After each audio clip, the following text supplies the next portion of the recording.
함께 예배하기가 찬양하겠습니다.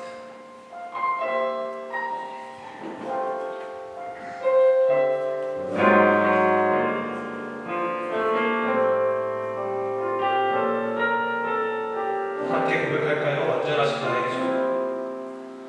완전하신 나의 주, 의의 길로 날 인도하소서. 행하신 모든 일 주님의 영광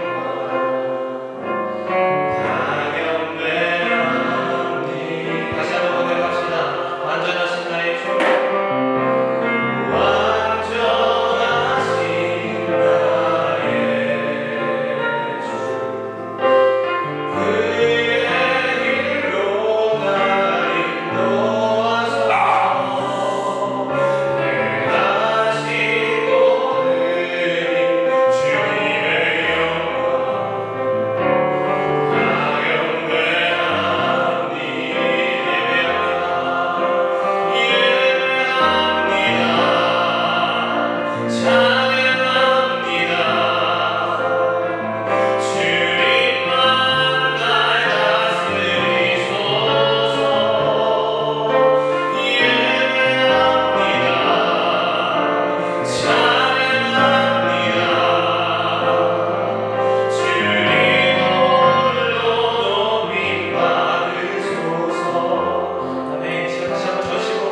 삶의 기준되어야 될 것은 오직 하나님의 말씀을 주고 있습니다. 이 시간 그 말씀 앞에 온전히 서서 고백합시다. 말씀 앞에서 나 예배하겠습니다. 주님, 말씀 앞에서 살아가겠습니다. 말씀 앞에서 고백하겠습니다. 주님, 말씀을 떠나지 않겠습니다. 고백하는 찬양 불러드리고 함께 말씀 앞에서 경외하고 주께 홀로서 우리 함께 찬양하겠습니다.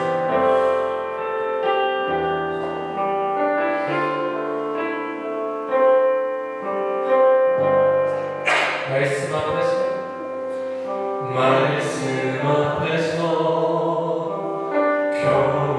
경외함으로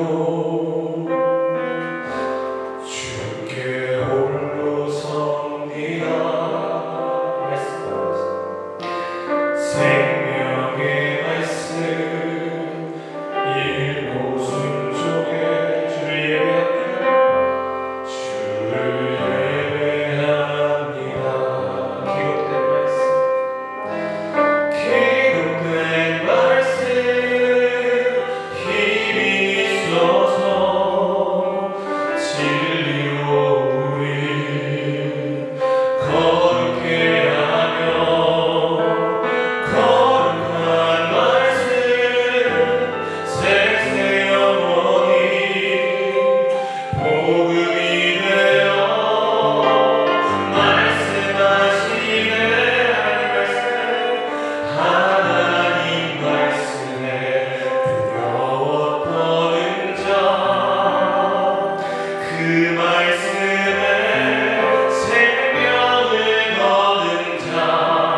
돌보시네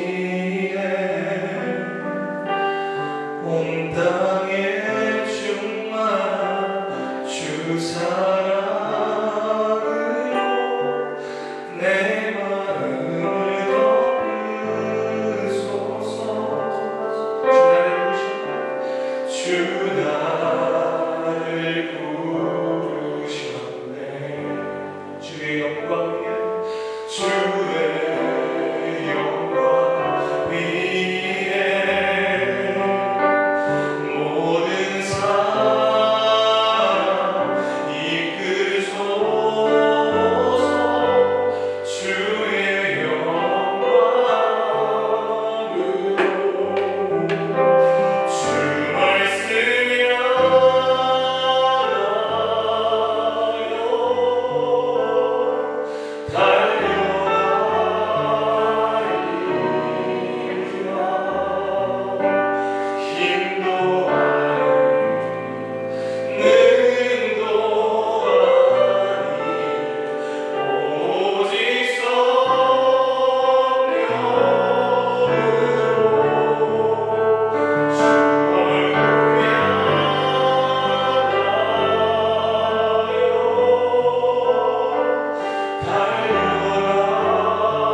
그분만을 바라보며 이 시간 나아갑니다.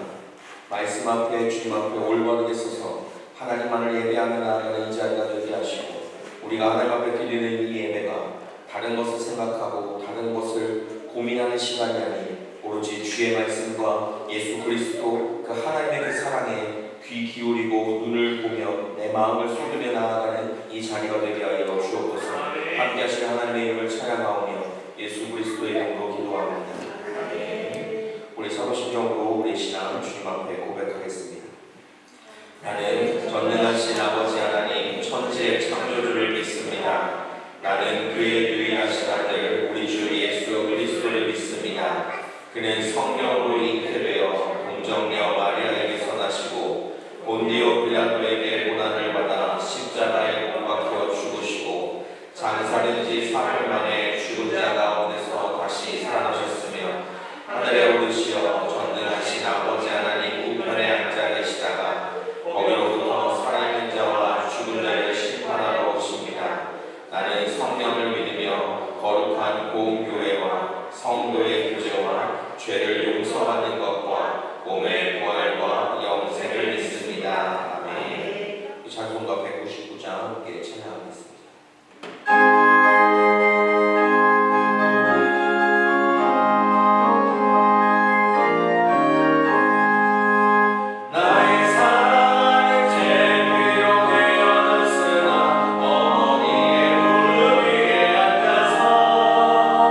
재미있게 듣던 말 그때 이를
하나님을 예배할 수 있도록 우리의 삶을 죄인이 아닌 의인의 삶으로 하나님의 자녀로 우리의 삶을 바꿔주시고 또한 그 은혜를 부어주시니 감사합니다.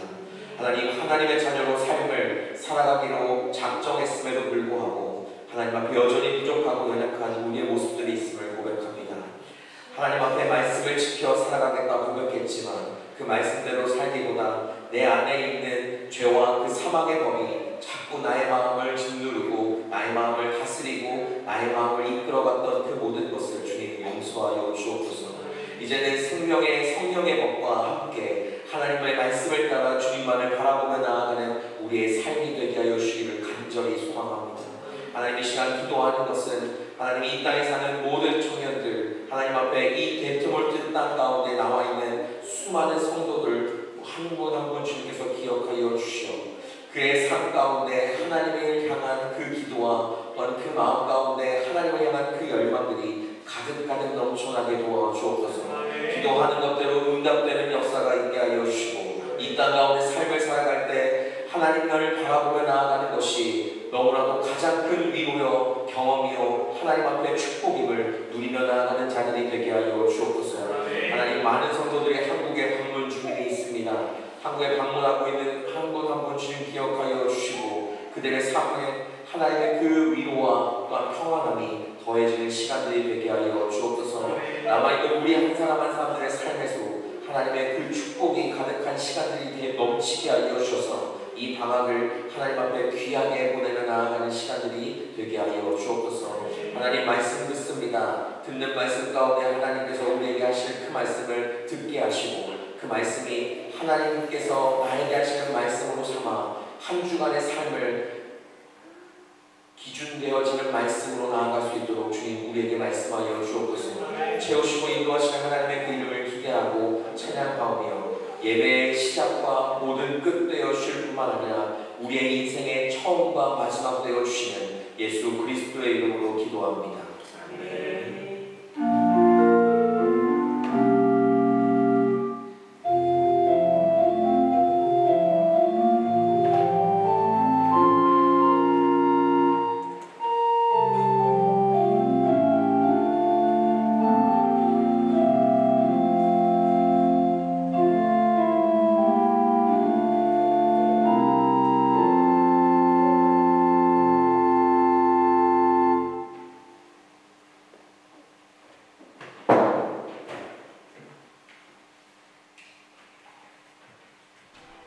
주께서 사랑하시는 형제들아, 우리가 항상 너희에 관하여 마땅히 하나님께 감사할 것은 하나님이 처음부터 너희를 택하사 성령에 거룩하게 하시는 것, 진리를 믿음으로 구원을 받게 하시니 이를 위하여 우리의 복음으로 너희를 부르사 우리 주 예수 그리스도의 영광을 얻게 하려 하시니라.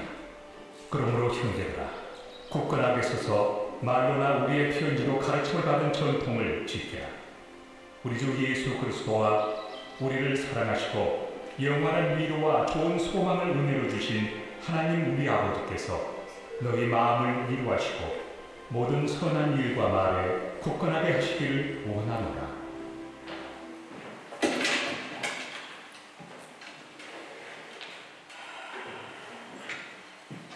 네, 한 주간 잘 지내셨죠, 여러분들? 오늘 말씀은 데살로니가후서 2장에 있는 말씀이고 감사할 이유가 있다라는 제목으로 여러분과 말씀을 같이 나누려고 합니다. 근데 미국에 있는 스탠포드 대학교에 2명의 학생들이 있었어요. 이 남학생들이 학비가 모자라서 이제 어떻게 하면 돈을 벌 수 있을까 궁리를 하기 시작했다고 합니다. 그들이 짜낸 아이디어가 무엇이었었냐면 당시 세계적인 명성을 떨치고 있었던 폴란드의 피아니스트인 파데레프스키를 초청하여서 음악회를 열자고 했던 거였어요. 두 학생이 제의를 받았던 그 매니저는 출연료로 얼마를 요구했느냐? $2,000를 요구했다고 합니다. 두 학생들은 열심을 다해서 음악회를 준비했지만 결과는 사실 예상과는 조금 달랐다고 표현해요. 음악회 총 수입이 얼마냐면 $1,600. $2,000를 줘야 되는데 $1,600밖에 안 보입니다. 그래서 하는 수 없이 $1,600와 또한 모자라는 $400를 갚겠다라고 하는 증서를 만들어서 이 파데레프스키에게 있었다라고 이야기를 합니다. 모든 설명을 다 들은 그 파들 레프스키는 그들의 보는 앞에서 400불의 차용 증서, 그 가져왔던 증서를 찢어버리면서 1600불을 다시 돌려주고 당신들이 수고 많았다. 이 경비를 가지고 이것들을 가지고 모든 경비를 마치고 남는 돈은 여러분들이 나눠 가지세요 라고 이야기를 하고 나중에 돈이 남거든 나에게 돌려주세요 라고 이야기를 했다고 합니다. 그로부터 오랜 세월이 지났다고 이야기를 해요. 이 파들 레프스키는 폴란드의 수상이 되었습니다. 세계대전이 끝나자 폴란드가 경제 공황이 오기 시작하면서 백성들이 굶주림에 싸워야 하는 시간들이 되어졌었어요. 그 가운데서 어떻게 원조를 받고 도움을 받을지 몰라가지고서 고민하던 그 차에 미국으로부터 대량의 원조 식량이 도착을 했다고 이야기를 합니다. 그래서 위기를 모면할 수 있었다라고 이야기해요. 이 일에 감사하기 위해서 그때 프랑스 파리에서 방문 중이었던 그 당시 이 모든 식량을 지원했었던 식량 국장이었던 그 사람을 찾아갔다고 합니다. 이 사람이 훗날에 이제 미국의 31대 대통령이었던 허버드 클라크 후보라는 사람이었습니다. 찾아가 정중히 감사를 표했다고 이야기해요. 그러자 후보가 이렇게 이야기했다고 합니다. 천만에요. 저는 신세를 갚았을 뿐입니다. 수상님께서는 기억을 못하시겠지만 제가 대학을 다니며 어려움에 처해 있을 때에 저를 크게 도와주신 일이 있습니다. 무슨 말씀이세요? 제가 그런 일이 있나요? 라고 묻자 그때 그 폴란드 수상에게 이 후보가 그때 그 음악회 기억하십니까? 제가 그 2명 중에 한 명이었습니다. 라는 이야기를 했다고 이야기합니다. 감사라고 하는 이 단어, 감사는 언제나 우리에게 축복의 열매를 맺게 하는 말입니다. 영국의 유명한 극작가였던 셰익스피어는 불태는 불어라 겨울바람아 눈보라가 숲꽃이 사정도 없다마는 인생에 감사치 않는 마음보다 모질지는 않구나 라고 이야기하면서 우리 인생의 감사를 표현하는 게 얼마나 중요한지를 이야기했다고 합니다. 한 율법가였던 라이피고스라는 이 사람은 이렇게 이야기했다고 해요. 감사할 줄 모르는 사람을 벌하는 법은 이 세상에 존재하지는 않습니다. 감사할 줄 모르는 삶 그 자체가 이미 벌을 받는 것이기 때문입니다. 라고 이야기를 했다고 해요. 감사하지 않는 것, 그것이 우리의 인생에 얼마나 어렵고 우리 삶을 힘들게 하는지를 보여주게 되는 하나의 단편적인 명언이기도 하죠.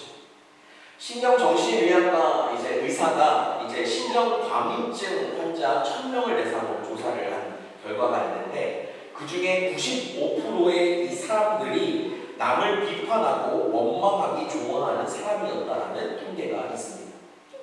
그들은 모였다 하면 다른 사람들을 비판하고 누구를 욕하고 누구를 걸고 넘어지기를 좋아하는 그 사람들에게 신경과민증이 생길 수 있다는 것을 말하고 있는 거예요. 반면에 날마다 모든 순간에서 감사를 표현하는 사람들은 모든 문제를 이길 수 있는 능력을 갖게 된다고 이야기합니다. 그래서 우리 그리스도인들은 이 세상에 있는 사람들과는 달리 더 하나님 앞에도 세상 가운데서도 감사할 조건들이 너무나도 많은 것이 바로 우리들이라는 사실을 우리 잊지 말아야 돼요. 오늘 사도 바울은 23절에 있는 이 말씀에서 이렇게 이야기합니다. 주의 사랑하는 형제들아, 우리가 항상 너희를 위하여 마땅히 하나님께 감사할 것은이라고 이야기해요.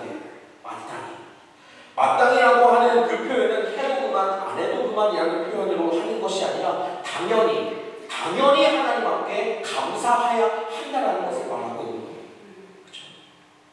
사도 바울이 밝히고 있는 이 감사의 조건은 보다 영적인 것이기도 하고 또한 차원 높은 것인 것을 우리는 성경을 통해 알 수가 있는데 그것을 좀 요약해서 오늘 말씀을 같이 한번 보려고 해요.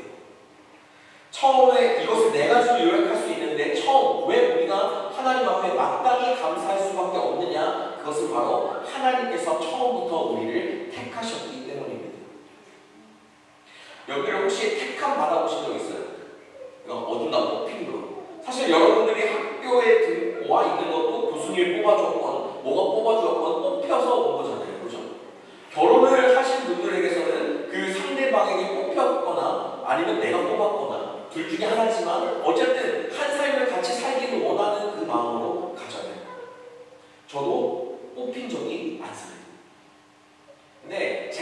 가장 뽑힌 것 중에 가장 인상 깊었던 하나를 나눠보려고 해요.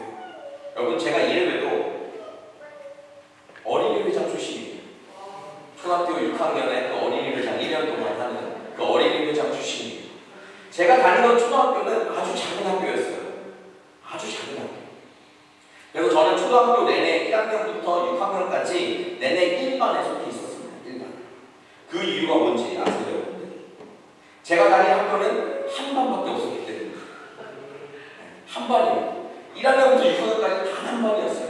이 친구가 저 친구 계속 선생님만 바뀌고 다 똑같아요. 전교생이 한 200명이 안 되는 학교였어요. 네. 어느 날 제가 어린이 회장이 되기 위해서 열심히 선거운동을 하기 시작했어요. 그래도 저를 지지해주는 사람들이 나름 존재했었습니다. 후배들도 있었죠. 제가 4학년 때부터는 뭘 했었냐면, 이제 그때 당시에 저희에게 가장 학교마다 했던 게 뭐냐면 통일한보 관련된 운동대회였어요. 제가 초등학교 4학년 때부터 그 운동대회를 적극적으로 나가서 열심을 다해서 이제 했던 것이 조금은 도움이 됐던 것 같긴 합니다. 열심히 학교 생활을 했고 선생님도 좋아해 주셨어요. 그럼 그 결과는 어떻게 됐을까요? 네, 아까 말했던 대로 제가 어린이 회장이 됐습니다. 어린이 회장이 된 후에 여러분들 해야 하는 일이 무엇입니까? 바로 한턱을 쏘는 일이었습니다. 나를 지지해줄 친구들에게 한턱을 쏘아야 했어요. 근데 제가 돈이 어디에 있었을까요? 지금도 저희 아이가 뭘 자꾸 사달라고 해요. 그러면 물어봅니다. 돈 있어? 그러면 엄마가 갖고 있어요. 엄마한테 카드가 있어요. 뭐 이런 얘기들을 계속해요. 저도 동일했습니다. 저에게 돈은 없었고 저희 어머니가 돈을 가지고 있었죠. 저는 어머니에게 한턱을 쏴야 한다. 내가 어린이 회장이 되기 위해 도장을 도와줬으니 한턱을 쏴야 한다 말했고, 어머니는 기가 차듯이 저를 쳐다보기 시작했습니다. 하지만 그 요구를 들어주셨죠. 그래서 저희 집에 가장 큰 상 하나를 피고 짜장면과 짬뽕 그리고 모든 탕수육과 모든 것들을 다 먹고 진짜 배 터지게 먹었던 기억들이 있습니다. 저는 그 당시에 어린이 회장으로 택함을 받았죠. 그리고 그것이 저의 기쁨이기도 했지만 저희 부모님의 기쁨이 되기도 했고 함께 즐거워하는 일이 될 수 있다는 거예요. 우리는 처음부터 하나님에게 택함 받았다는 사실을 우리는 기억해야 됩니다. 그게 우리에게 있어서 그냥 우리가 하기 싫어서 뽑힌 것이 아니라 그렇게 한 이유가 있다는 것을 우리에게 말씀하시면서 우리를 택하신 이유는 우리가 하나님 앞에 더 온전하게 삶을 살기를 원하는 마음으로 그렇게 뽑혀졌다는 사실을 우리는 기억해야 돼요. 신명기 7장 7절 말씀에 보면 이렇게 나오거든요. 여호와께서 너희를 기뻐하시고 너희를 택하심은 너희가 다른 민족보다 수요가 많기 때문이 아니니라. 너희는 오히려 모든 민족 중에 가장 적으니라 라고 이야기합니다. 우리가 하나님 앞에 택함 받을 수 있는 이유가 무엇인 줄 아십니까? 우리는 작은 자이기 때문입니다. 우리는 적은 자이기 때문이에요. 사람들은 되게 큰 것, 흠이 없는 것, 많은 것들을 고르고 나아가지만 우리는 삶을 살아가는 데 있어서 완벽하지 않고 흠이 있고 모자르고 우리는 하나님이 있어야지만 살 수 있는 사람들이기 때문에 하나님이 우리를 택하셨다는 사실입니다. 모든 민족 중에 가장 작은 그 이스라엘을 하나님께서 택하신 이유는 바로 내가 너희의 모든 것을 채워줄 것이고 너희의 모든 것이 될 것이라는 것을 이야기했기 때문이에요. 작은 것도 하나님 손에 붙들림 받으면 큰 것이 되는 줄 믿습니다. 그 작았던 그 이스라엘을 통해서 하나님의 복음이 이 땅 가운데 온전하게 퍼졌던 것을 우리가 본다면 하나님은 그 작은 것을 들어 사용하시는 또한 그 작은 것을 가장 크게 사용하시는 분이 하나님이라는 사실을 우리는 기억해야 됩니다. 죄인도 의인으로 만드는 것이 하나님의 법이고 하나님이라는 사실을 우리는 잊지 않아야 해요. 그렇기 때문에 우리는 하나님 앞에 감사할 수 있습니다. 하나님께서 우리를 택하셨기 때문인 것이죠. 두 번째로 우리가 하나님 앞에 감사할 수 있는 이유는 하나님은 우리를 사랑하시기 때문입니다. 오늘 본문 16절 말씀에서 우리를 부르시고 뽑아주신 그 하나님께서는 우리를 사랑하시는 하나님이라고 우리에게 말씀해주고 있습니다. 신명기 7장 8절 말씀에서도 그렇게 선택하고 난 이스라엘 백성들에게 있어서 하나님께서 여호와께서 다만 너희를 사랑하심으로 말미암아라고 택하신 이유는 우리를 사랑하시기 때문인 줄 믿습니다. 사랑하시기 때문에 우리를 택하셨고 우리는 그 사랑 때문에 오늘도 이 자리 가운데 삶을 살아갈 수가 있는 겁니다. 이 사랑은 그냥 우리가 남녀 간의 사랑 아니면 부모가 자식에게 주는 그 사랑을 다 뛰어넘어서 이 세상에 가장 독생자 그 아들까지 내어주기에 부족하지 않았던 그 사랑을 우리는 꼭 기억하며 나아갈 수 있어야 합니다. 하나님은 아낌없이 모든 사랑을 더해 주셨습니다. 우리를 죄인으로 그냥 다 쓸어버리면 되는 그 상황에서도 하나님께서 더 이상 이제 너희를 물로 심판하지 않겠다라는 그 약속을 철저하게 지키시면서까지 우리를 끝까지 사랑하며 나아가셨던 것이 하나님이라는 사실을 우리는 기억해야 됩니다. 하나부터 열까지 작은 것부터 큰 것까지 우리의 안고 일어서는 모든 순간과 상황까지 하나님은 모두 다 사랑하시는 줄 믿고 나아가는 여러분들이 되기를 주님의 이름으로 축복합니다. 우리는 하나님 앞에 그런 마음으로 삶을 살아갈 수 있어야 돼요. 주님은 나를 언제나 사랑하십니다. 나의 부족하고 연약한 순간들이 있을지라도 주님은 언제나 나를 사랑하시는 분이다라는 것을 우리는 기억해야 합니다. 어떤 혼자 사는 어떤 분이 이제 22살 된 외동 아들이 있었다라고 합니다. 그 외동 아들을 잃어버렸어요. 딸도 없고 아들 하나인데 갑자기 사고로 그 아들이 죽게 되었습니다. 세상은 누가 그거를 헤아리고 이해해 줄 수 있겠습니까? 엄청난 그 큰 슬픔을 어떻게 헤아릴 수 있을까요? 그런데 그분이 그 사실을 놓고 감사했다고 이야기를 합니다. 감사의 의미를 세 가지로 우리가 봐서 이야기를 해볼 수 있는데 그 어머니인지 아버지인지 모르겠지만 그분은 첫 번째로는 하나님께서 외로운 나에게 아들을 주셔서 22년 동안 함께 살게 해주신 것에 감사드립니다 라고 고백했다고 합니다. 두 번째로는 내가 데리고 있게 해주신 것도 좋지만 내 아들이 더 좋은 곳인 천국에 있게 해주신 것을 감사드립니다. 세 번째로는 이제야 비로소 독생자를 주신 주님의 사랑을 깨닫게 해주시니 감사합니다. 독생자를 주셨다는 것이 얼마나 큰 사랑인지 내가 이제야 뼈저리게 느끼게 되었다는 것입니다. 우리는 조그마한 일 하나에도 누군가 사람들을 원망하기도 하고 하나님께 불평을 내놓기도 합니다. 그것은 우리가 하나님 앞에 해야 되는 참된 신앙의 모습은 아니죠. 그리고 하나님께서 우리가 하나님 앞에 감사할 수 있는 이유는 많은 것들이 있지만 또 한 가지의 그 이유는 바로 성령 하나님께서 우리를 거룩하게 하신다는 그 사실을 우리가 알기 때문입니다. 내 마음속에 두 가지의 마음이 계속 싸우며 나아갑니다. 하나는 하나님의 법대로 살자고 하는 마음이고 하나는 죄의 법대로 살고자 하는 그 마음들이죠. 이 두 개의 우리의 마음이 싸우면 싸울수록 우리는 죄의 법을 따라 죄를 짓기도 하고 되는 대로 살자고 하는 마음으로 자꾸 기울여 가게 됩니다.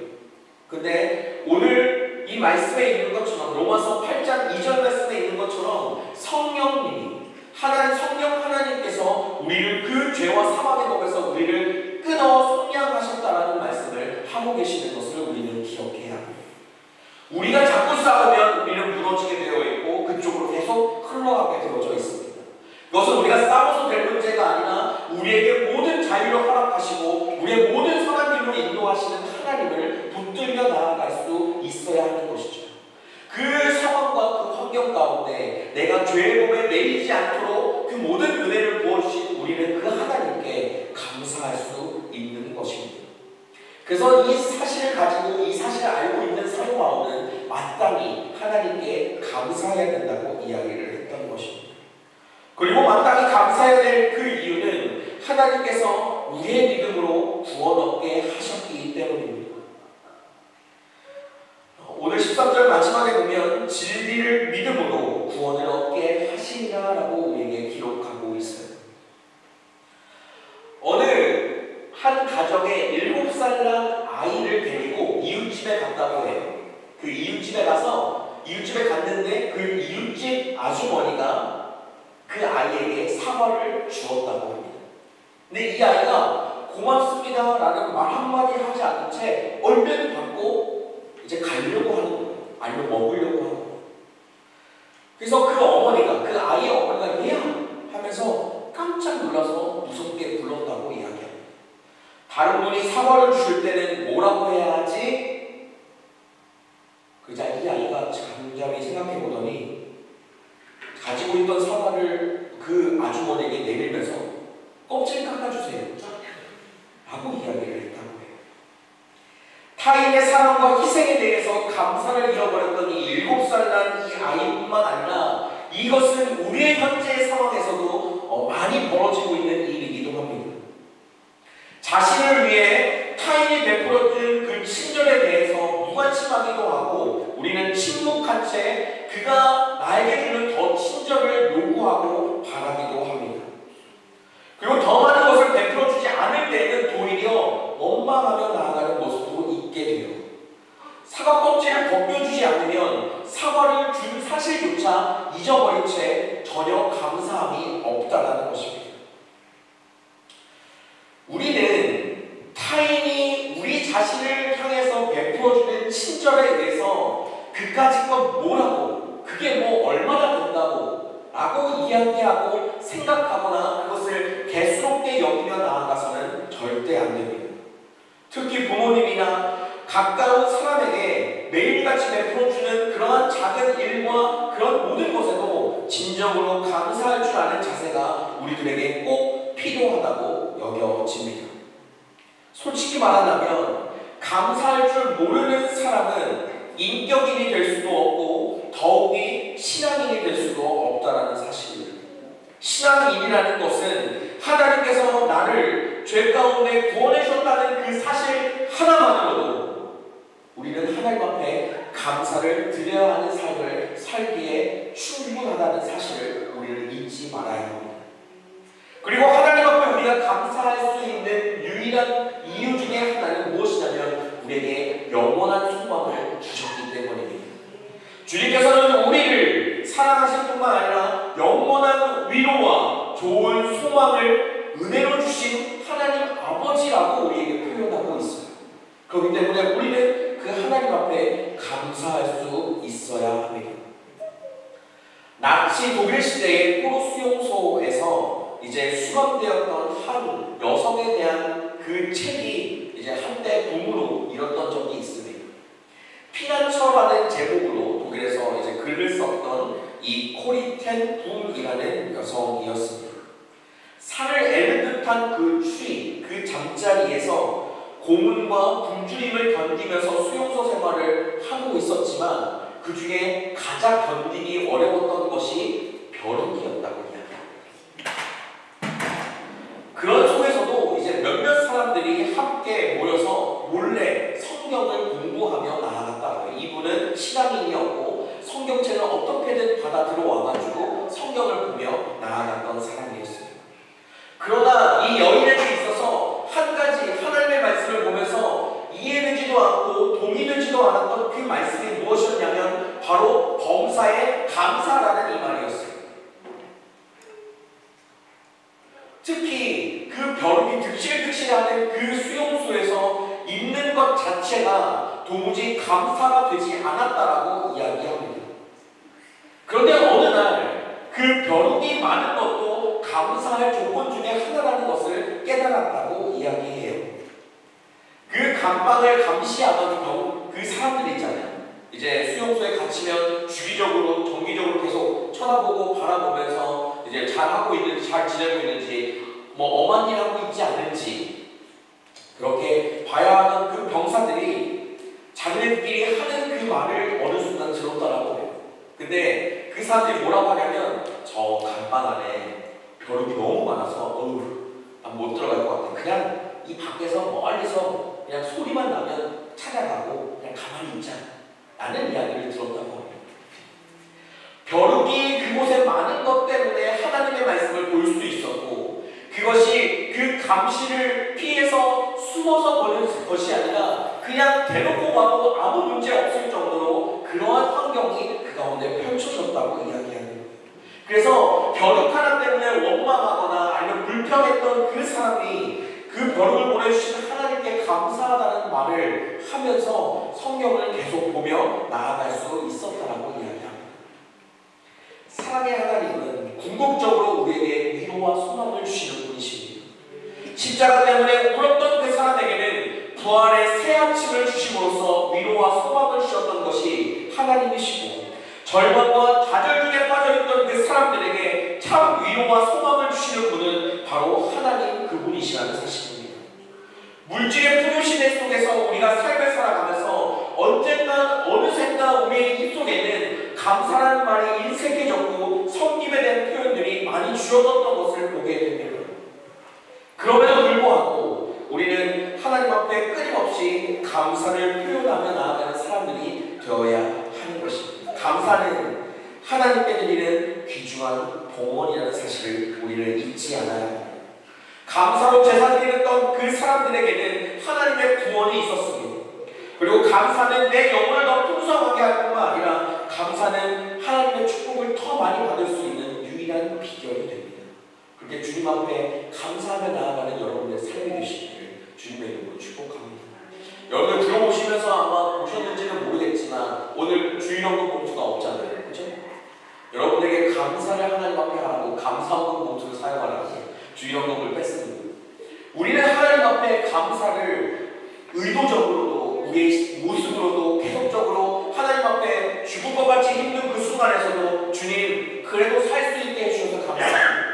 그리고 이 공간에서 하나님의 말씀을 알고 그 말씀을 따라 살아갈 수 있는 마음들을 주셔서 감사합니다라는 고백이 우리 가운데 계속 등장하고 나타나야 한다는 사실을 우리는 기억해야 됩니다. 오늘 말씀은 많은 내용들을 더 많이 함유하고 있을 것입니다. 하지만 오늘은 감사에 대한 모습들을 보면서 이 시간 우리의 삶 가운데 감사가 얼마나 중요하고 필요한지를 다시 한번 바라보는 시간들이 되기를 소망합니다. 이 시간 우리 같이 이것들을 가지고 함께 찬양하고 나아갔으면 좋겠습니다. 아는 분들도 있겠지만 모르는 분도 있다라고 생각을 합니다. 우리 같이 찬양을 배워보듯이 가사에 좀 집중하면서 우리의 삶을 하나님께 감사로 나아가는 시간들이 되면 좋을 것 같아요. 같이 함께 눈 앞가리는 나의 약한 믿음을 심사할 때 눈을 없게 다가온 주의 음성 아무것도 염려하지 마라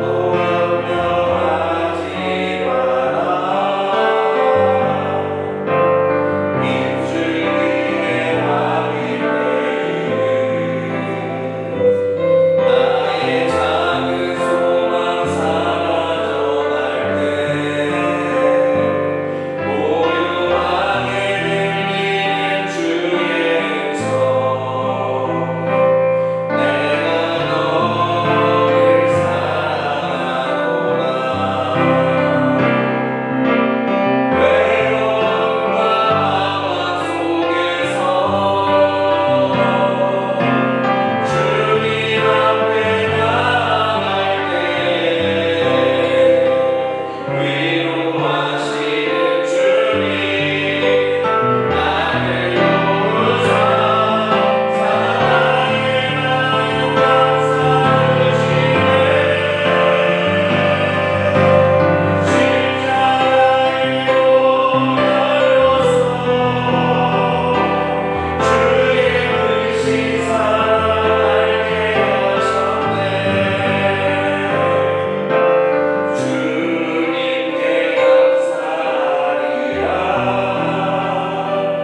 언제나 주님께 감사해.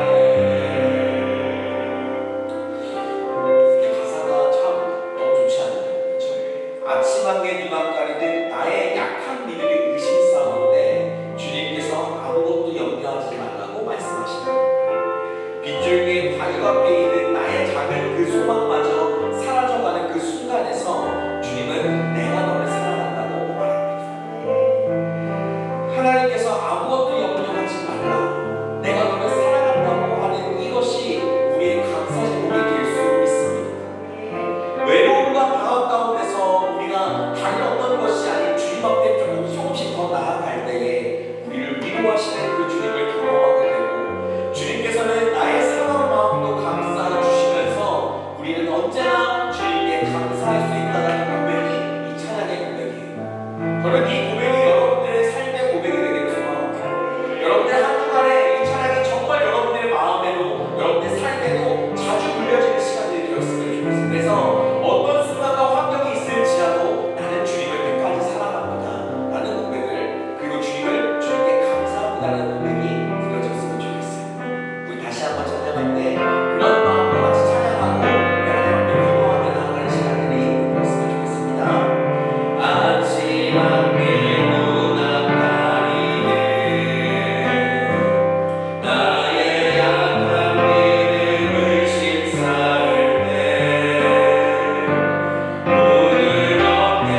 주님께서 우리를 누구보다 더 사랑해 주시고 또한 우리에게 영원한 소망을 주신 그 주님 앞에 우리가 고백할 것은 주님을 찬양한다는 말과 주님께 감사하다는 고백입니다. 하나님, 이 찬양과 이 감사의 고백이 우리 한 주간의 삶을 붙잡게 하여 주옵소서. 힘든 순간들이 찾아올 때에도 그것을 선한 것으로 인도하시고 힘듦을 기쁨으로 갚아주시는 그 하나님께 우리의 삶을 드리며 하나님께 감사로 나아가는 삶이 되게 하여 주셔서 우리의 삶에 더 이상 죄복과 싸우는 것이 아니라 하나님의 성령의 법에 따라 하루하루를 살아가는 우리의 모습과 삶이 되게 하여 주옵소서. 함께 하시고 인도하시는 하나님의 이름을 찬양하오며 예수 그리스도의 이름으로 기도합니다. 아멘. 우리 시간 같이 주 앞에 봉헌하겠습니다.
예물이 모든 하나님의 나라를 확장하는 곳에 귀하게 쓰임받게 하여 주옵소서. 드린 자들에게는 채워짐의 축복을 더하여 주시고 하나님을 끊임없이 순종하며 하나님의 말씀에 감사하며 나아가는 삶이 되게 하여 주옵소서. 함께 하시고 인도하시는 하나님의 이름을 찬양하오며 예수 그리스도의 이름으로 기도합니다. 아멘. 모든 자리에서 일어나셔서 하나님을 화목 찬양하겠습니다.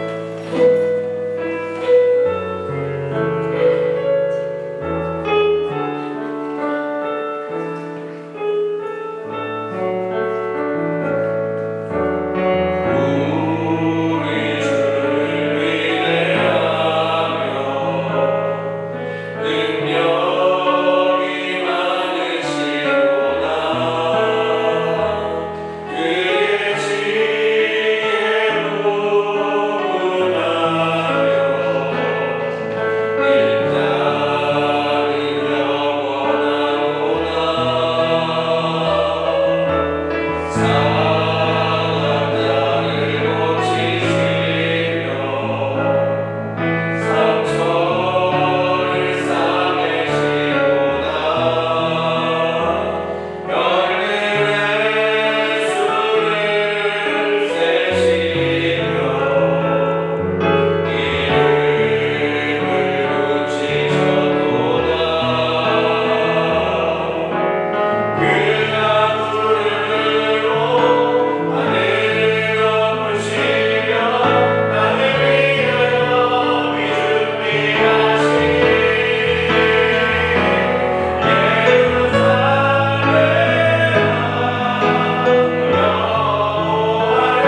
유원하시고 영원하신 사랑과 우리에게 말씀을 깨닫게 하시고 예수 그리스도를 믿게 하시며 하나님의 말씀을 따라 살아가도록 언제나 우리를 위해 중보하시는 성령님의 충만하심과 내주 교통하심이 이번 한 주 하나님에게 감사하기로 작정한 모든 성도 위에 그들의 학교와 직장 그리고 가정 위에 한국에 있는 가족들 위에 한국에 방문 중인 모든 성도들 위해 지금부터 영원까지 함께하옵시기를 간절히 축원하옵나이다. 아멘.